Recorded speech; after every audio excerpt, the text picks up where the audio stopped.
उपेक्षित होता भारतीय खान पान। होली आए और बचपन में लौटना ना हो, ऐसा नहीं होता। माँ हफ्ते और पहले से ही इस त्योहार की तैयारियां करती थी। सवेरे से कढ़ाई में कभी नमकीन तलती, कभी दही पकौड़े बना रही होती,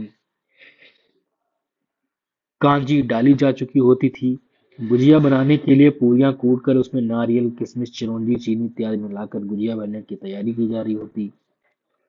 फिर अक्सर शाम के वक्त आस पड़ोस की महिलाएं माँ का हाथ बटाने आ जाती थीं। इन महिलाओं ने फेमिनिज्म का कोई ग्रंथ नहीं पढ़ा था, लेकिन महिलाओं की सामूहिकता थी जो एक दूसरे का हाथ बटाती थी। आज जब सब कुछ बाजार के हवाले है, किसी भी त्योहार पर किसी भी त्योहार पर आमतौर पर मिठाइयाँ, नमकीन सब कुछ बाजार से लाया जाता है। मध्य वर्ग की महिलाओं के पास अब इतना समय नहीं कि इन चीजों को घर में बना लें। फिर जब सब कुछ बाजार में उपलब्ध है, तो फिर घर में बनाने की आफत मोल क्यों ली जाए। उस पीढ़ी की महिलाएं बाजार से लाई खान पान की चीजों को पसंद नहीं करती थीं। उनकी गुणवत्ता पर शक रहता था। तब बाजार में गुजिया भी नहीं मिलती थी। गुजिया बनाने के तरीके हर घर के भिन्न थे।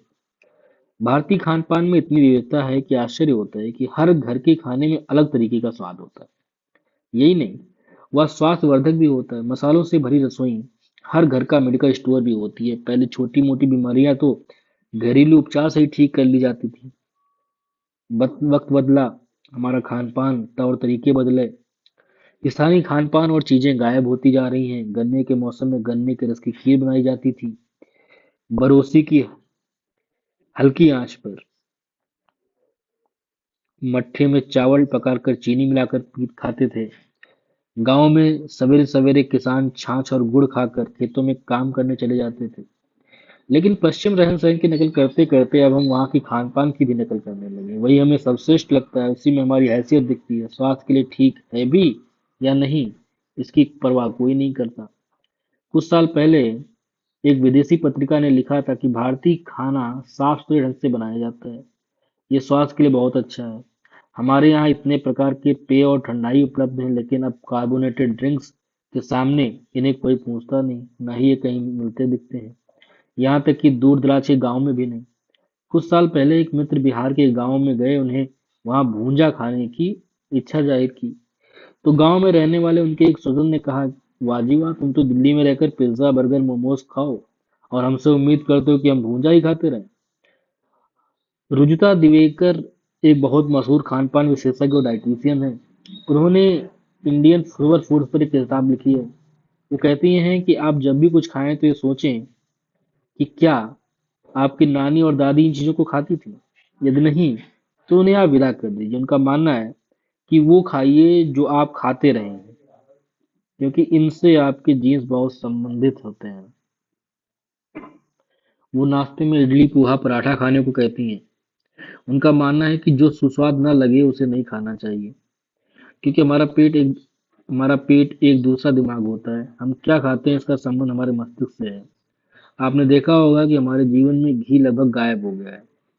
इसका बड़ा कारण ये है कि घी को मोटापे से जोड़कर देखा जाता है, तरह तरह के रोगों को बढ़ाने वाला बताया जाता है। लेकिन रुजुता इसे सुपर फूड कहती हैं। आज तो बहुत सारे डॉक्टर भी कहते हैं कि भोजन में घी जरूरी है। सैकड़ों साल से घी हमारे जीवन का हिस्सा रहा है। चूंकि इसके पीछे कोई बड़ा उद्योग नहीं खड़ा था, इसलिए इसे खान पान से बेदखल कर दिया गया। एक समय रिफाइंड तेल को स्वास्थ्य के लिए बहुत अच्छा बताया जाता था, मगर अब इसका विरोध बड़े पैमाने पर हो रहा है। कहीं कहीं लिखा देखा था कि रिफाइंड तेल कभी न खाएं, क्योंकि इसमें 99% कैलोरीज होते हैं। हर त्योहार पर जो पकवान बनाए जाते हैं, उनमें खाने पीने के अपने तर्क हैं। होली को ले लीजिए। पहले इस अवसर पर अधिकांश घरों में गाजर, घी आदि की कांजी उपलब्ध होती थी। पकवान के साथ भोजन में इसे परोसा जाता था, क्योंकि पूरी पकवान जैसे गरिष्ठ भोजन को पचाने में इसे सहायक माना जाता है। वैसे इस तरह के पकवान कभी कभार ही बनते थे। इसका कारण ये था कि इन्हें रोज नहीं खाया जा सकता था। आज इस तरह के तले अधिक वसायुक्त पदार्थ खान पान का हिस्सा है और इनमें घी का इस्तेमाल नहीं होता, तेल का इस्तेमाल होता है, जो शरीर के लिए हानिकारक है। भारतीय खान पान में एक तरह का संतुलन है। बीते समय में घर की स्त्रियों की पहली चिंता पूरे परिवार का स्वास्थ्य होता था, इसलिए वो खाना पकता था जो सुस्वाद तो हो ही, साथ साथ स्वास्थ्य के लिए भी सही हो। समय आ गया है कि भारतीय खान पान की विशेषताओं को देखते हुए उसे सेलिब्रेट किया जाना चाहिए, उसकी महत्ता को समझा जाना चाहिए।